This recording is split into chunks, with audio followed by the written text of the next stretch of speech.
Moving right into Thursday's lesson. Our objective is to solve 1- and 2-step math problems. For whatever reason, this is one of my favorite things to do in math. I love algebra.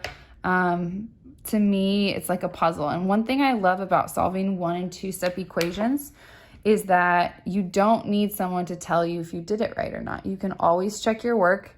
And if you solve for x and you plug it back in, or you solve for the variable and plug it back in, if it comes out to our answer, then we know we did it right. So let's get into some examples. Here, my first example says x over 3 equals -20. Now with 1-step equations and 2-step equations, our goal is to solve for the variable. We don't know what that equals. So if I want to figure out what x is, I have to isolate the variable or get it by itself. Now, how do I get x by itself? Well, what we're doing with x is we're dividing it by 3.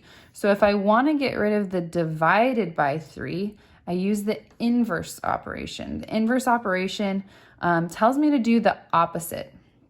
So the opposite of dividing by 3 would be to multiply by 3.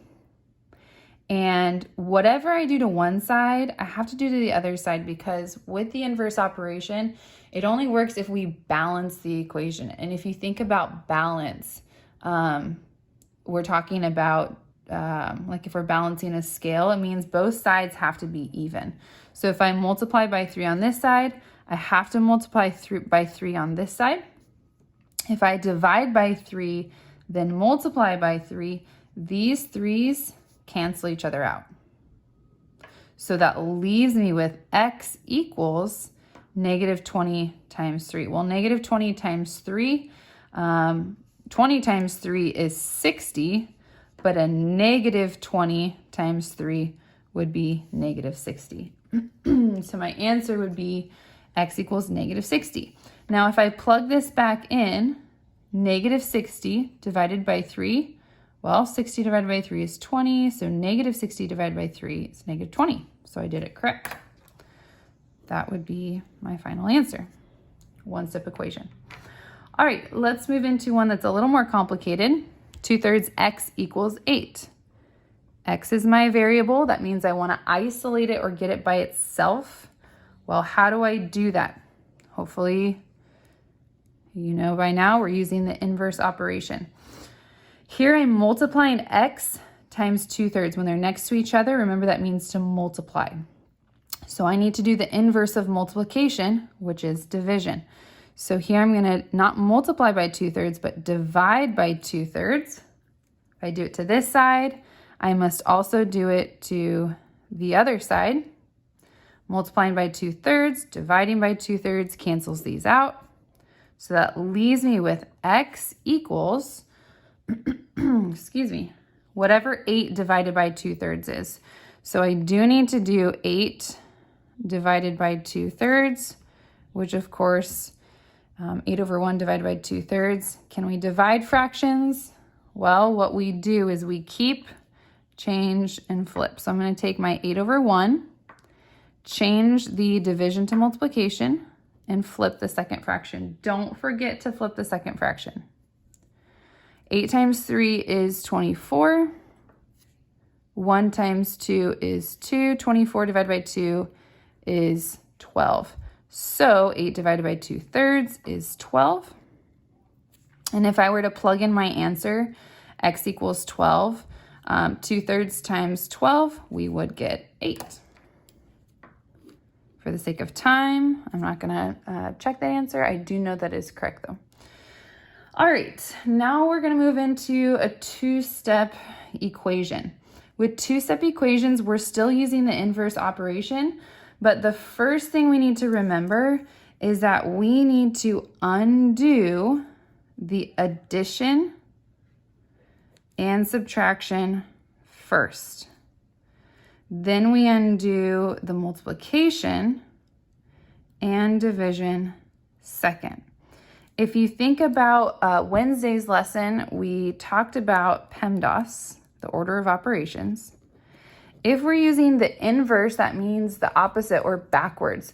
So really to undo this, we're doing PEMDAS backwards, okay? So let's take a look. We have 19 equals 4p minus 5. So I need to undo the addition and subtraction first. So here I'm subtracting 5. The inverse would be to add 5. So I'm going to add 5 to both sides. These cancel out. 19 plus 5 is 24. So 24 equals 4p. Now I have a one-step equation. One-step equation, I'm now solving for this variable. I want to isolate it. So to isolate it, I can now undo the multiplication and division. Here I'm multiplying 4 times p, so the opposite would be to divide by 4, but I must balance the equation, so I'm going to divide by 4 on both sides. Multiplying by 4, dividing by 4 cancels that 4 out. 24 divided by 4 is 6. Write that in a different color. So p equals 6, or 6 equals p. If I plug that back in, I don't need to wonder if it's correct or not. I can just plug it back in. If I have a 6 here, 4 times 6 is 24. 24 minus 5 is 19. So I did it correct. And our last example, again, this is just to make sure you feel comfortable with it, but hopefully by now you're turning off this video, you got it, you're ready to go.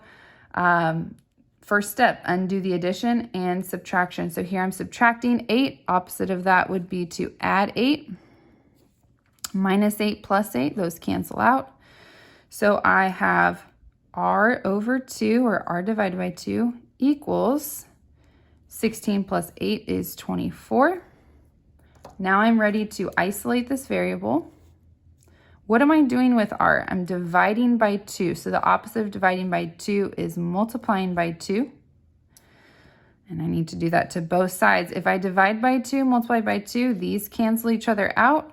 24 times 2 is 48. So r equals 48. Let's plug it back in. 48 divided by 2 is 24. 24 minus 8 is 16. So we did it correct.